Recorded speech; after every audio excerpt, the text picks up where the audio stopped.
Hi viewers, good morning everyone.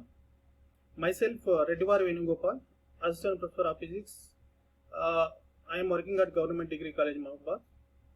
Today we are going to discuss about the topic double refraction and Nicol prism, that is there in Unit 3, that is polarization in the course of wave optics, which is the syllabus for BSc second year students of semester 4. So the contents of my today talk is Huygens theory of double refraction, and in this one we discuss about what we mean by double refraction and how Huygens theory is explaining about double refraction, and we are going to discuss about principle, construction and working of Nicol prism, and we are also going to discuss about how Nicol prism can be used as polarizer and as well as analyzer, and we are going to discuss about quarter wave plate and half wave plate. So before going to the further details, let me explain what is unpolarized light. So let us say this is unpolarized light. Unpolarized light means the light which is having its orientation in all the directions.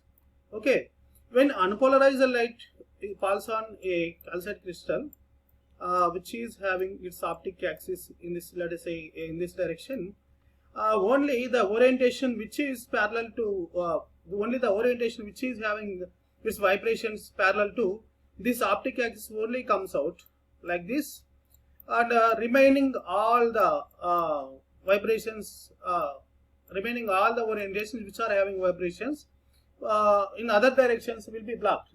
This kind of phenomena is called as polarization. Polarization of light. Polarization of light. Okay.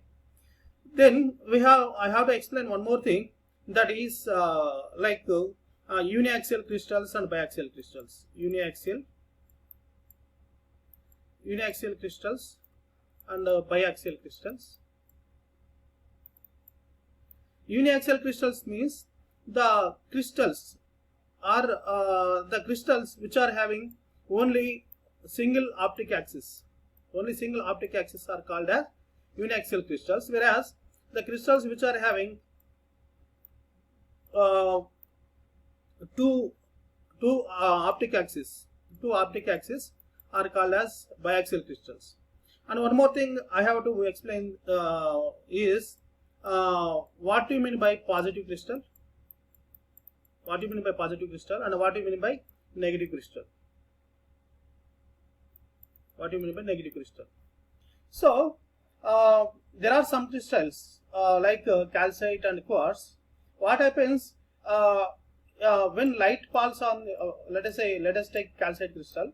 When light falls on these crystals, what happens?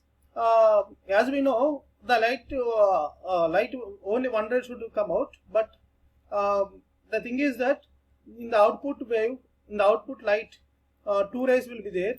One is called ordinary light, the other one is called as extraordinary light.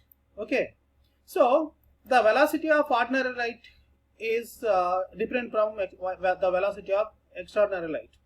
So this ordinary ray or ordinary light follows the law of reflection, that is Snell's law, whereas the extraordinary ray doesn't follow the law of reflection, that is Snell's law. So what happens in some crystals, the velocity of this ordinary ray will be greater than the velocity of extraordinary ray. That kind of crystals are called as positive crystals. Whereas in some crystals, the velocity of extraordinary ray will be greater than the velocity of ordinary ray, like quartz crystals. They are called as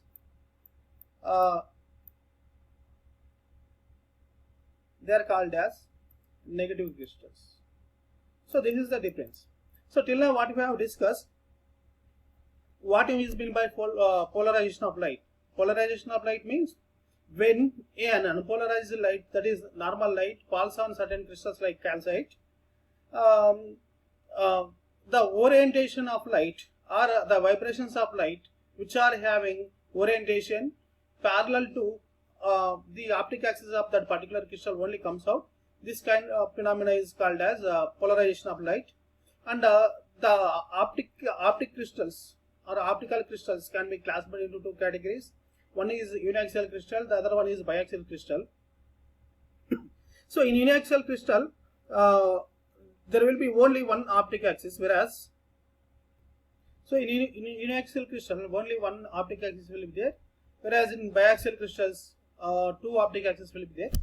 And again, the crystals can be classified into two categories. One is positive crystal and one is other one is negative crystal. In positive crystals, the velocity of ordinary ray will be greater than the velocity of extraordinary ray, and in negative crystals, the velocity of extraordinary ray will be greater than the ordinary ray.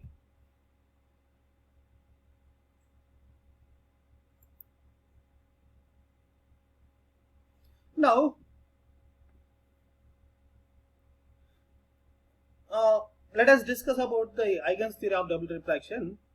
The phenomenon of double refraction was explained by Huygens, for which he extended his principle of secondary wavelets. So, the theory of secondary wavelets proposed by Huygens in the wave optics, he extended his this theory, that is secondary wavelets theory, to explain this double refraction also. So when a light wave strikes the surface of a doubly refracting crystal, each point of the crystal becomes the origin of secondary wavelets, named as ordinary and extraordinary ray. These two wavelets spread out into the crystal.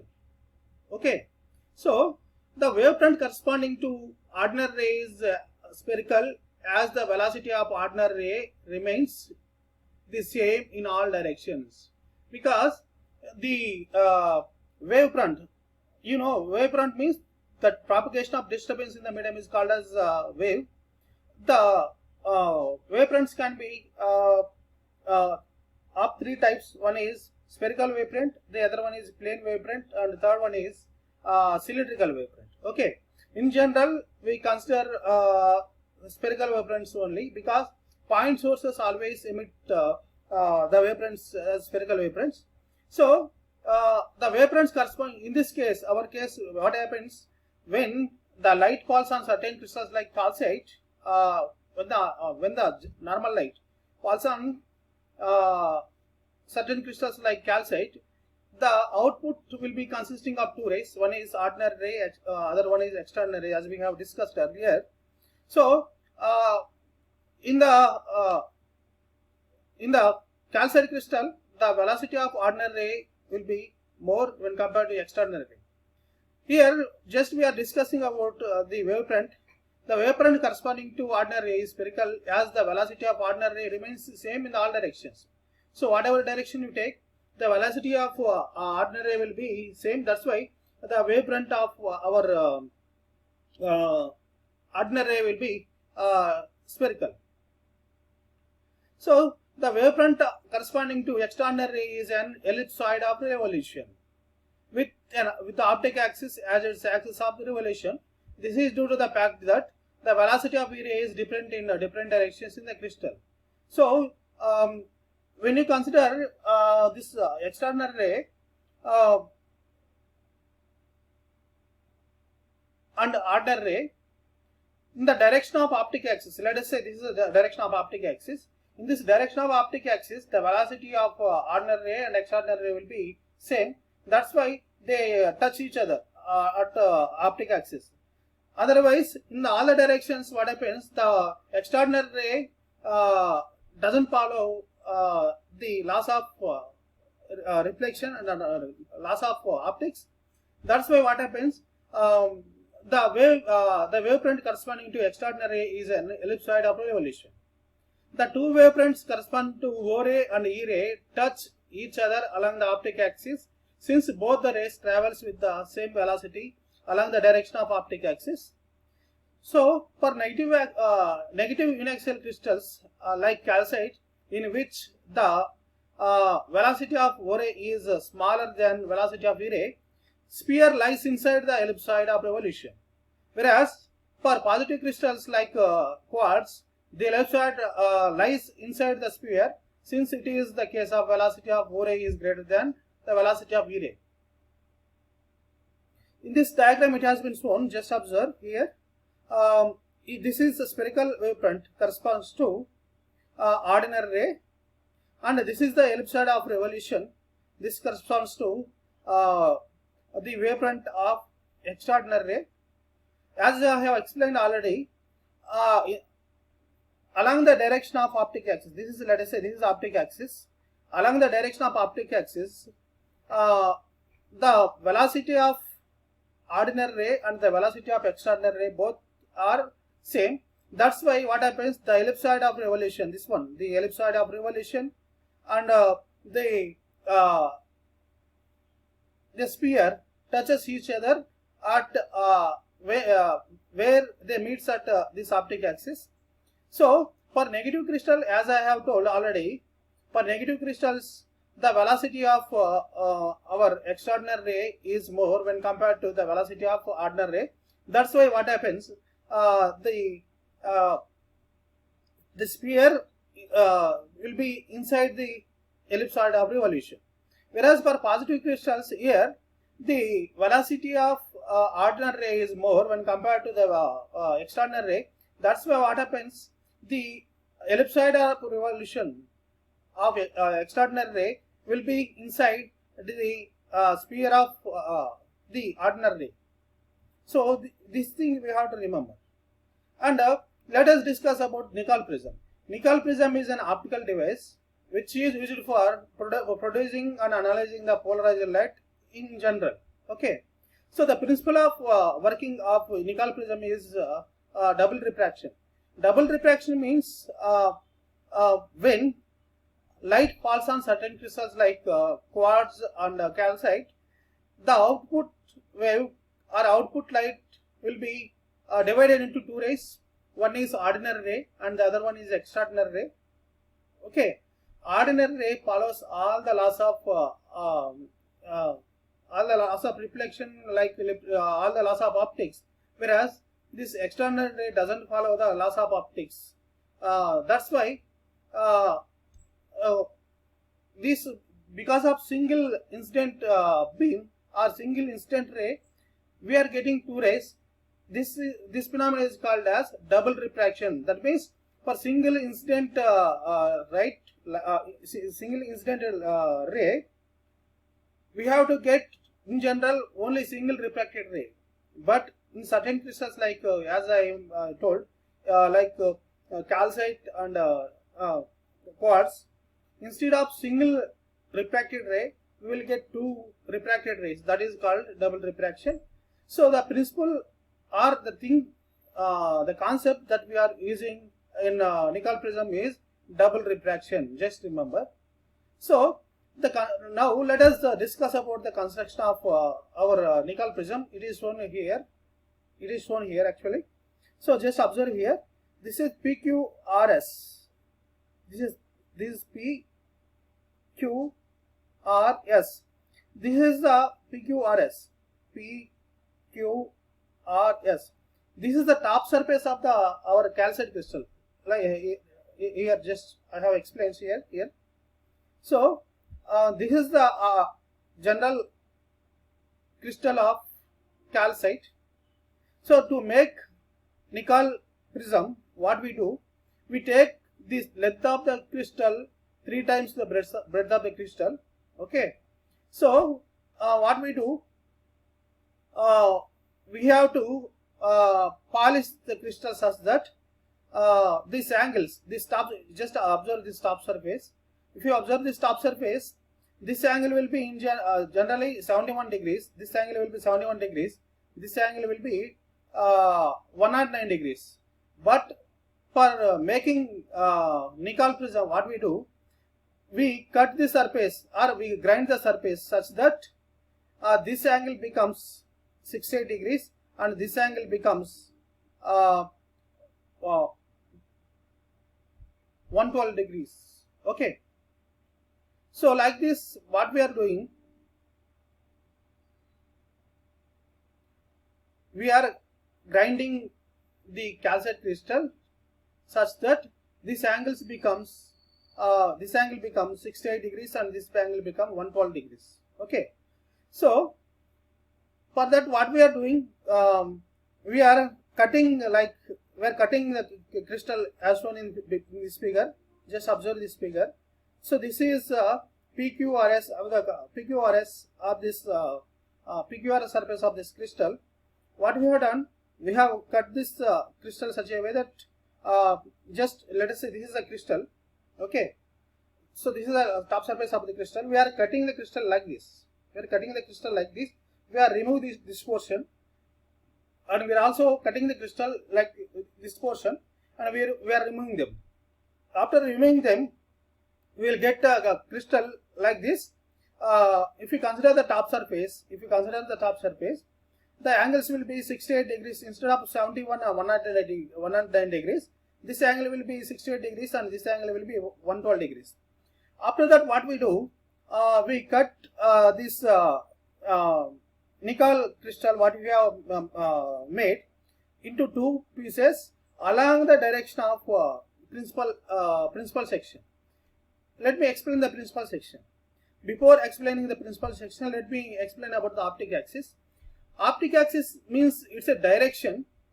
Optic axis means it's a direction in which,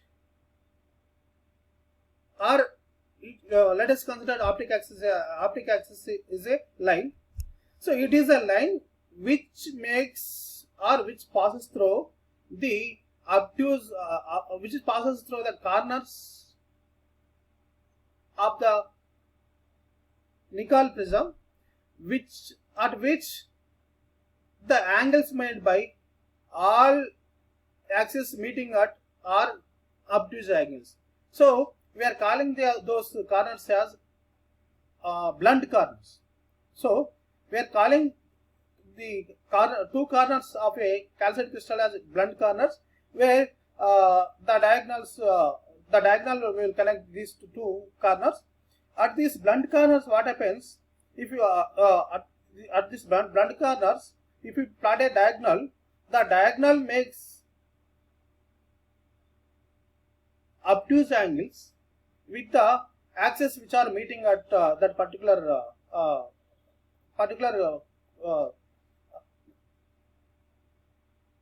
corner.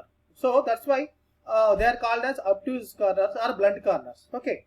So now let me define optic axis. Optic axis is a direction or it's a line which is passing through these blunt corners and making equal angles with the axis which are meeting at that particular blunt corner. That is optic axis. Okay. Now let me explain about the principal axis or principal section. So principal section is a plane. Principal section is a plane which is containing optic axis. So principal section is a plane which is containing optic axis and making equal angles with the planes meeting at the blunt corner, or in otherwise, principal section is a plane which is consisting of optic axis and making equal angles with the opposite corners meeting at blunt corner. This is also definition of principal section. So in this, if you consider this diagram, the optic axis will be in this direction. Optic axis like in this direction. Okay. So optic axis will be in this direction. The principal section also will be in this direction. That principal section not shown here. Only this top surface has been shown. So the principal section, if you consider it, it's a plane which is meeting these four corners. This one, and this one. If you connect all these things like this, 1 minute, I will explain. Just this so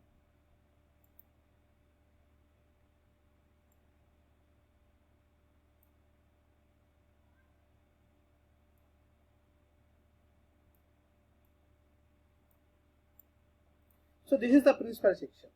So this is our optic axis. It will be optic axis will be in this direction. So what we are doing, just we are taking this top portion. Just we are taking this top portion. Just we are taking this top portion. That top portion only we have shown here. Okay. So if we consider this top portion, this angle is 68 degrees. 68 degrees because already we have grinded this calcium crystal such that this angle will be 68 degrees, and this angle will be 112 degrees. Okay. So like this we make our calcite crystal.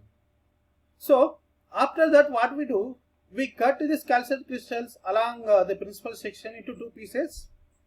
We cut the the calcite crystal along this principal axis into two pieces. What we do, we put a cement called Canada balsam between those two pieces and we cement them. Okay.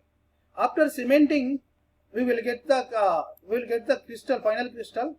We are calling that as Nicol prism. So this is the Nicol prism construction. So it is constructed from a calcite crystal PQRS having length 3 times of its length. So its end faces, as I explained, if you take PQRS top surface, PQ and RS are cut such that the angles in the principal section becomes 68 degrees and 112 degrees in the place of 71 and 109 degrees. This is general calcite crystal. The crystal is then diagonally cut into two parts. As I explained along the principal section, it is cut into two parts. These surfaces, parts are grinded to make optical impact, and then they are polished.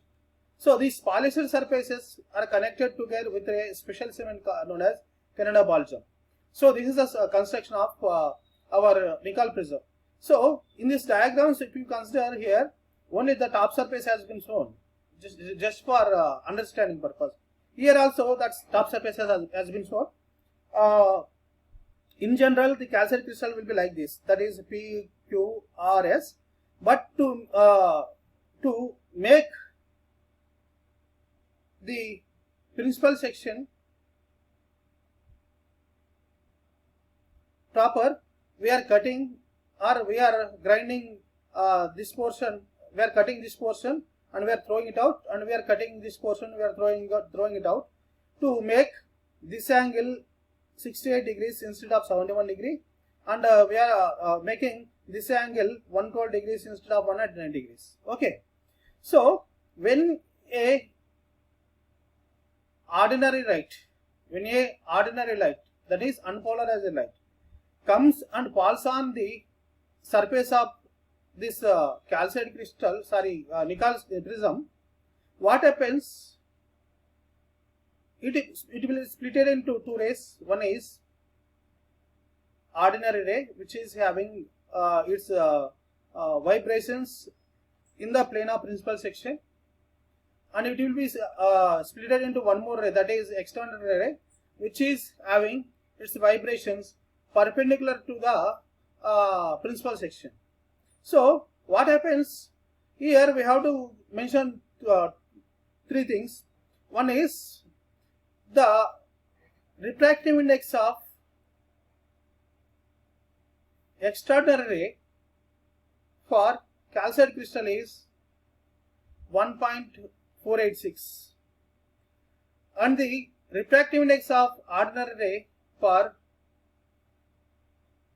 calcite crystal, that is mu O, is 1.66, and whereas the refractive index of Canada balsam is 1.55.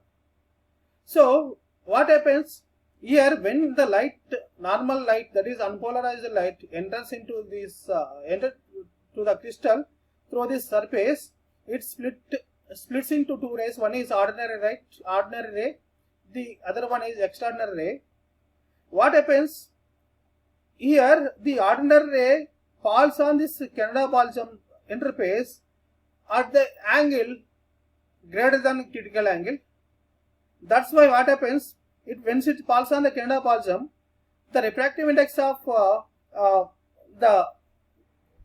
ordinary ray for calcite crystal is 1.66, and for the refractive index of Canada-Balsam is 1.55. So that's why it is entering from denser medium to rarer medium. That's why what happens, it undergoes a total internal reflection.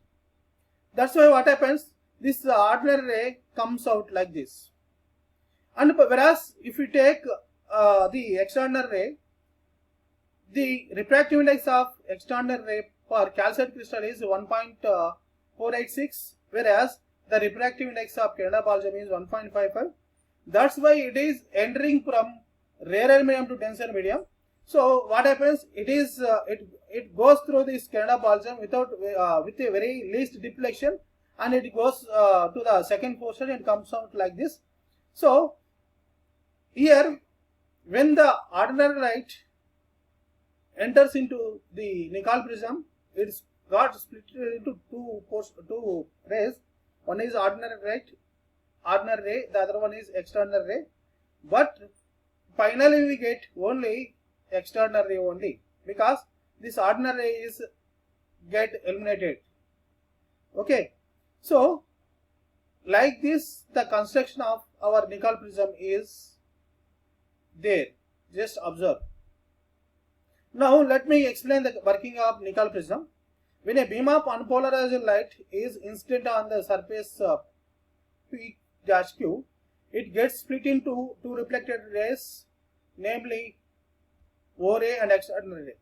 Okay, these two rays are plane polarized rays whose vibrations are right angles to each other. That means their polarizations will be, if ordinary light having its vibrations in the plane of principal section, the extraordinary ray will be having the vibrations perpendicular to the principal section.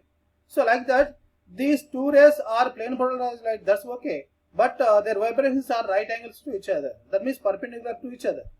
The refractive index of Canada-Balsam cement is 1.55, lies between those for ordinary and extraordinary rays. For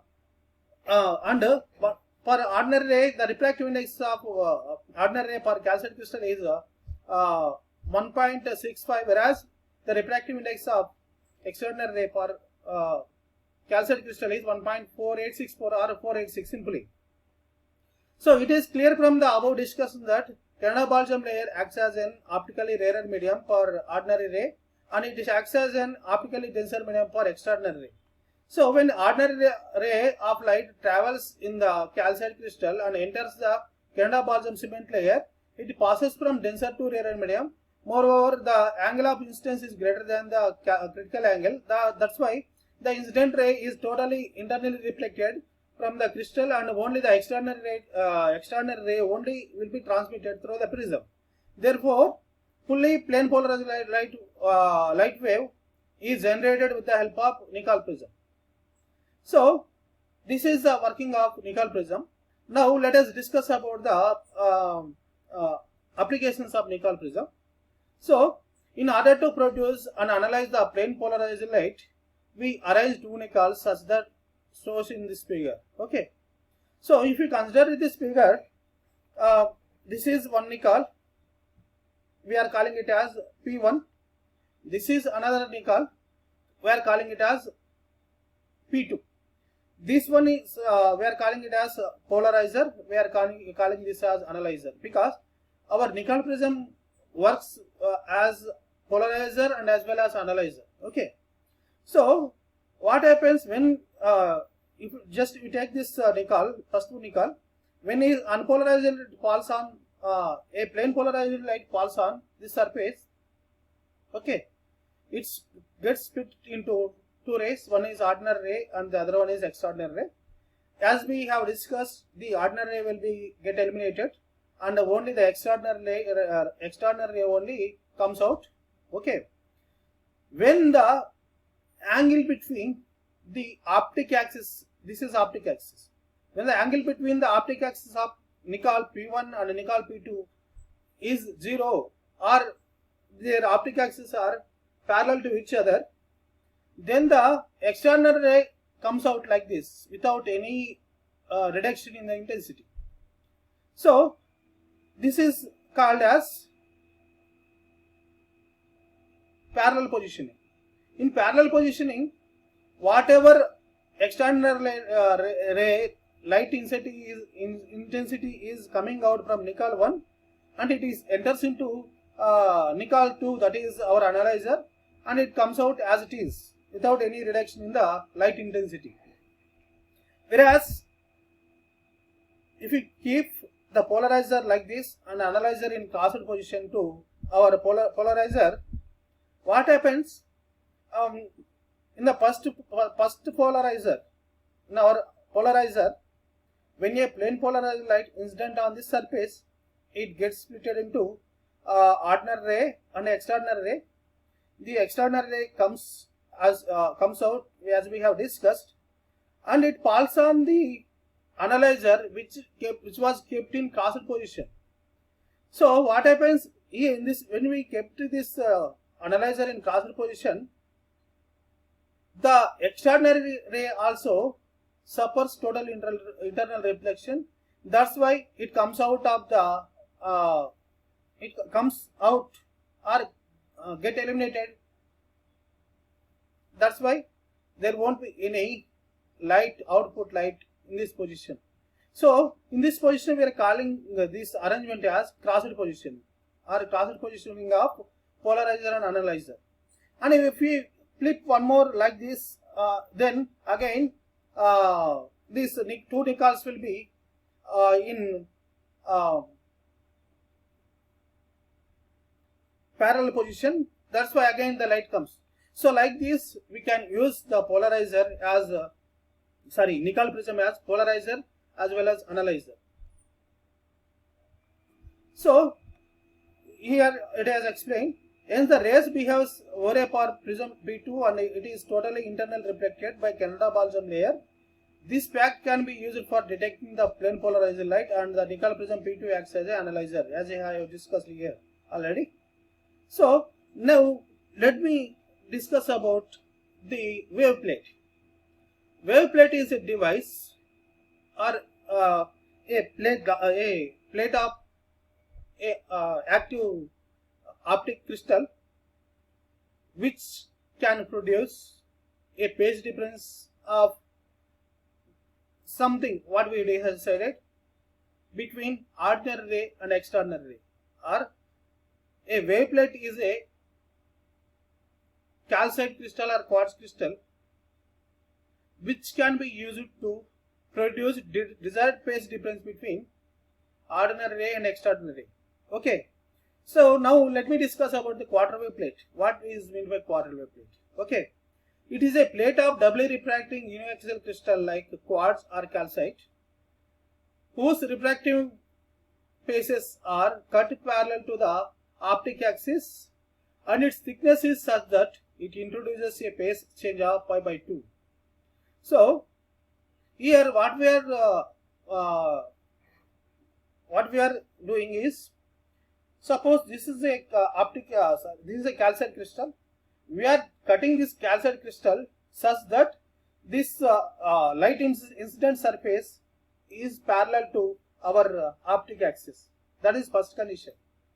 Next, to act it as a half-wave plate or quarter wave plate, we have to determine its thickness such that it introduces a phase difference of pi by 2, that is 90 degrees, or a path difference of lambda by 4. Then that particular wave plate which is made by calcite or quartz is called as quarter wave plate. Okay, so here let us take mu0 and mu be the refractive indexes of ordinary and external light waves for calcite crystal, and let T is the thickness of the plate what we have taken. This is the thickness of the plate. So the plane polarized light is incidentting on this particular surface. So we have cut this surface such that optic axis is parallel to this surface. Okay. When it is falling on this one, when this plane polarized light is falling on this one, it splits into two rays. One is ordinary ray and the other one is extraordinary ray.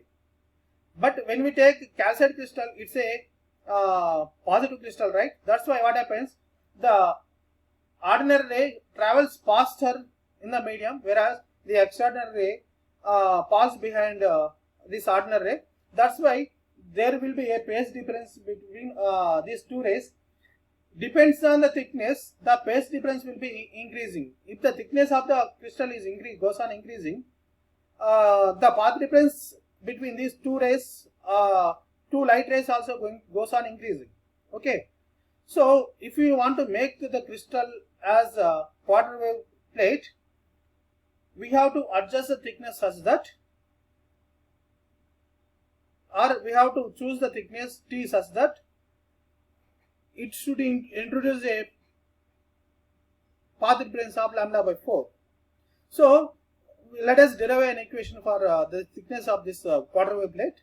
For this, what we are doing, we are taking mu naught and mu are the refractive indices of ordinary and extraordinary light waves, and T is the thickness of the plate. Let us take thickness in general. After that, we will discuss for quarter wave plate and half wave plate. The path difference between the ordinary ray and extraordinary ray is given by mu naught into T, where the distance traveled by the ordinary ray in the crystal, and mu T is the distance traveled by the extraordinary ray in the crystal. So the path difference will be bigger if we subtract the bigger distance from the smaller distance, because here the ordinary ray is traveling faster. That's why it has traveled bigger distance. That's why we are subtracting mu naught T minus mu T, that is mu naught minus mu u into T, that is equal to lambda by 4. This is for negative crystal, okay, like quartz crystal. And for positive crystals, what happens, mu e minus mu naught T into T becomes lambda by 4. So just neglect this one, this portion, just take this one. From this one we can write T is equal to lambda by 4 into mu naught minus mu e. This is for negative crystal. So for quarter wave plate, what happens, because lambda by 4 is the path difference, this is for quarter wave plate. So for quarter wave plate is used to produce circularly and elliptically polarized light. Just remember, the use of quarter wave plate is to produce circularly and elliptically polarized light. And let us discuss about the half wave plate. It is a plate of doubly refracting unioxide crystal like quartz or calcite, whose spaces are parallel to the optic axis, and its thickness is such that it introduces a phase change of phi, that is a path change of lambda by 2 between the ordinary ray and the extraordinary rays light waves. Okay. For the refractive indices mu naught and mu u for ordinary and extraordinary light waves, the path difference is written as, we have calculated this path difference in the previous slide. So we are taking the path difference as it is, mu naught minus mu u into T. We are just equating it to lambda by 2 for our this half wave plate. If we equate this one to lambda by 2 and just rearranging the things like this, we will get that T is equal to lambda by 2 into mu naught times mu e for negative crystal like calcite crystals. So a calcite crystal to acts as a half wave plate for a plane polarized light. The thickness of it should be equal to lambda by 2 into mu naught minus mu e. This is the condition. So depends on the thickness of the crystal what we have chosen. It can act as a half wave plate, and it also acts as a quarter wave plate, depends on the thickness. So this is the thing that we are going to discuss today. Let me summarize the things we have discussed till now. So we have started with what is unpolarized light and what is polarized light, and we have discussed the difference between positive crystals and negative crystals, as well as inaxial crystals and biaxial crystals. Then we have discussed about the double refraction, the phenomena of double refraction, and how Huygens explained the phenomena of double refraction by using Huygens theory of double refraction.